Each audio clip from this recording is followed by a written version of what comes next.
They say you can survive almost anything in Hollywood except being laughed at.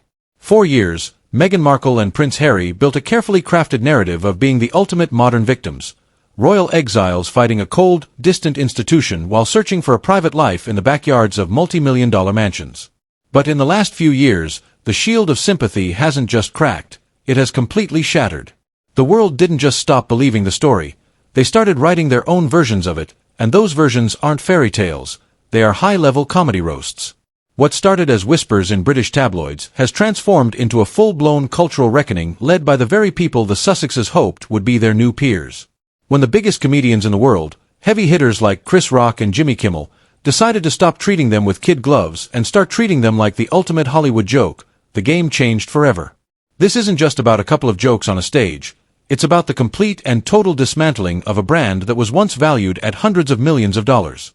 As of 2026, the situation has moved beyond simple criticism into something much more permanent. They have become the industry's most reliable punchline. But how did we get here? How did a Duke and Duchess go from being the most sought-after couple in the world to being the people that Netflix bosses reportedly find annoying?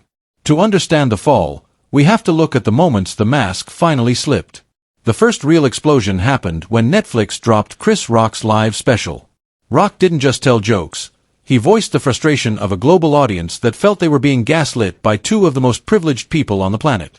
He took aim at the very core of Meghan's victimhood, pointing out the glaring irony of a woman who hit the light-skinned lottery and married a literal prince only to spend the next 4 years complaining about how hard her life was. The crowd didn't just laugh, they roared. Rock hit the nail on the head when he addressed the infamous Oprah interview, mocking Meghan's claim that she didn't know anything about the royal family before joining. "It's the royal family," Rock shouted. "You didn't Google those mother effers?" It was the question everyone wanted to ask. While Chris Rock was handling the Netflix side of the destruction, Jimmy Kimmel was sharpening his knives on late-night television. Kimmel had been watching the Sussex saga for years, but the release of Harry's memoir, Spare, gave him the ultimate ammunition. When Harry decided to share the deeply intimate and frankly bizarre story about using his late mother's lip cream on his frostbitten private parts, the world collectively recoiled. Kimmel didn't let him off the hook for a second. He created an entire parody children's book called The Prince and the Penis, a savage, relentless mockery of Harry's total lack of boundaries.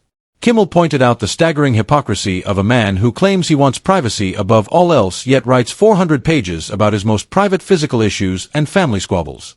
The laughter was no longer coming from haters or trolls, it was coming from the very heart of the American entertainment establishment. But the comedy was just a symptom of a much deeper problem, the complete collapse of their business model. By early 2026, the Sussex brand hit a wall of cold hard reality. They had signed massive deals based on their potential to be content creators, but as the years went on, the output was incredibly thin. Their Spotify deal was famously terminated, leading to Spotify executive Bill Simmons calling them FING grifters. That word, grifters, began to follow them everywhere. It suggested they were people who promised the world but delivered very little, living off their titles while contributing nothing of substance. The $100 million Netflix deal has officially come to an end, and reports have surfaced that Meghan has been desperately trying to woo Netflix bosses with jam diplomacy. Insiders claim she has been sending personal gifts, handwritten letters, and even jars of her own jam to CEO Ted Sarandos in a desperate attempt to stay relevant. One source described these efforts as annoying and too much. This is a far cry from the global influence they expected to have. Instead of leading international summits, they are reduced to sending homemade preserves to executives. It shows a fundamental misunderstanding of how Hollywood works. In this industry, you are only as good as your last hit, and the Sussexes haven't had a hit in years. As the business empire crumbled, the internal culture of the Sussex household began to leak out again. In late 2025 and early 2026, a new wave of staffing crises hit the Montecito mansion. A series of high-profile resignations reignited the Duchess difficult label. Reports from major outlets described Meghan as a dictator in high heels, who allegedly marches around giving orders and belittling those who don't meet her standards. One insider claimed that she doesn't take advice and that the couple is now worried about what these disgruntled former employees might say. This disconnect between their public persona of compassion and their private behavior is exactly what comedians were mocking. Despite this, Meghan continued to lean into her role as the ultimate victim.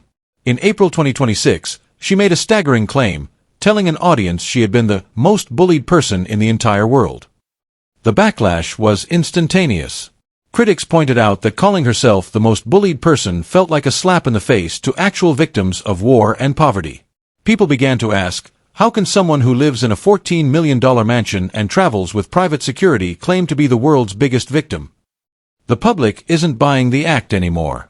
Meanwhile, Prince Harry seems to be fighting a battle for his own identity. He is a man without a country and increasingly a man without a purpose. He is no longer the war hero or the fun prince. He is the man who wrote about his intimate issues in a book and is now suing his own government. The most telling sign of their fall is found in the guest lists of Hollywood's A-list events. They are increasingly isolated.